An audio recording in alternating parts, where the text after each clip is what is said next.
বিকেলবেলায় চায়ের সাথে কিংবা বাচ্চাদের টিফিন হিসেবে আমরা রোল দিয়ে থাকি, আর বাচ্চারাও খেতে খুব পছন্দ করে। চিকেন ছাড়াও যে খুব সহজে মজার রোল তৈরি করা যায়, আজকে আমি সেই রেসিপিটাই আপনাদের সাথে শেয়ার করব। চলুন তাহলে রেসিপিটি শুরু করা যাক। রোল তৈরি করার জন্য এখানে আমি কিছু সয়াবিন গরম জলে ভাপিয়ে নিয়েছি। আজকে আমি চিকেনের পরিবর্তে এই সয়াবিন দিয়ে রোলটা তৈরি করে দেখাবো। না, অবাক হওয়ার কিছু নেই, সয়াবিনের এই রোল চিকেন রোলের চেয়ে অনেক বেশি মজাদার হবে। প্রথমে ম্যারিনেট করে নিব। তার জন্য দিয়ে দিচ্ছি লবণ, রসুন বাটা, আদা বাটা, হলুদের গুঁড়ো, মরিচের গুঁড়ো, ধনে গুঁড়ো, জিরে গুঁড়ো, গরম মশলার গুঁড়ো আর আধা কাপ টক দই।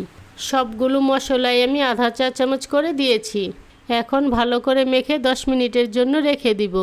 রান্নার জন্য প্যানে পরিমাণ মতো তেল দিয়ে তেলটা গরম করে নিচ্ছি। তারপর আধা চা চামচ সরিষা আর কারি পাতা দিয়ে ফোড়নটাকে 30 সেকেন্ডের জন্য ভেজে নিচ্ছি। ফোড়নটা ভেজে নেওয়ার পর এবার মাঝারি সাইজের 2টা পেঁয়াজ কুচি দিয়ে পেঁয়াজটাকে নরম করে ভেজে নিচ্ছি। পেঁয়াজটা নরম করে ভেজে নেওয়ার পর এবার ম্যারিনেট করা সয়াবিনগুলো এর মধ্যে দিয়ে দিচ্ছি।